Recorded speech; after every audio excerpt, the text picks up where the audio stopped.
Gene Casares right in that courtroom while it was all happening. One juror missing, just like our one-of-a-kind jury right here.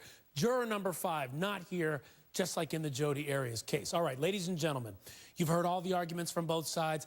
Now you hear the closing arguments. Let's start with the prosecution. Thanks, Ryan. Ladies and gentlemen, the jury, Jodi uses men. But let me first start and talk about these 16 years. The last 4 don't count. Somebody's been locked up in prison waiting for her trial, so she hasn't been on the dating scene. But before the killing, she used him. She's a teenager. She's got trouble at home. She's got to move out. I got to be away from my mom and dad. She finds a man. She finds a place to live. Then she upgrades with her boss. Then she upgrades with Travis Alexander. The murder plot. She uses a man to set up her alibi. She killed a human being. 14 hours later, she's making out with Ryan Burns for one reason only. An alibi. She's using him.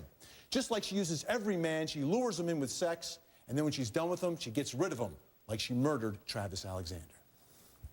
All right, so that's the prosecution. The defense up. Dwane Cates. Ladies and gentlemen, I'm going to ask you to hold up the not guilty. And I'm not going to ask you to hold up the not guilty because Jodi Arias is not guilty of murder. I'm not going to ask you to do it because she's not a liar. Because she is. She's a liar. She killed him. The issue today is, did she use men or not? Now, everybody here has borrowed something from somebody, right? Does that make you a user? Anybody that's ever moved into somebody's house and had a live-in relationship, you're a user. Everybody, that's not the way it works. They brought in the big guns. They brought in Vinny, and they brought in everybody. And at the end, ladies and gentlemen, she was not a user, not guilty. Hold this up. All right, you've heard from both sides. You've heard their closings. Now it's time to begin deliberations.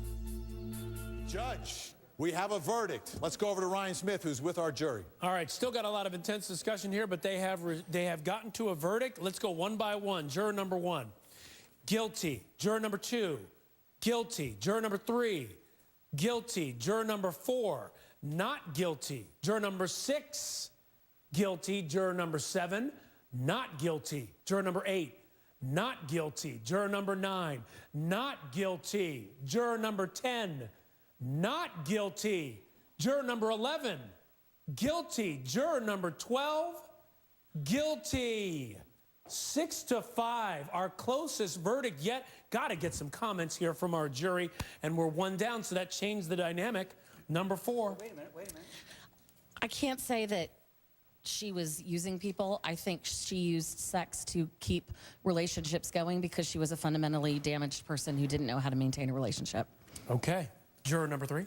I definitely think she manipulated and used people to get whatever she needed at that time, not even necessarily boyfriends. For example, you showed a clip earlier where she was in the police interrogation room and she was talking to herself and saying, "Where is my makeup? Jodi, you should have worn your makeup today." And I think the thought in her mind was, if I only have my makeup, maybe I could manipulate the interrogator into believing my story. Right, and you know what, guys over there, I got to tell you, Vinny, when you look at this, as close as this was, Jodi using men, it came very close to not going that way. People not necessarily believing that, and that could have a huge impact in this case. You know what? Dwane Cates is looking for juror number 5 right now, who's not here.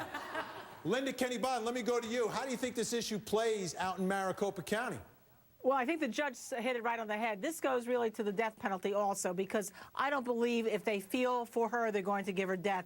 But also, Vinny, one of the other equation is, did men use Jodi? And I think that's also factored in here. Did they use her for sex? Unfortunately, Travis was the ultimate victim here, but the two may not coincide. So I think the bottom line here, Holly, is she wanted something from Travis, a ring on her finger. She was never going to get it, and that's when she was done with him.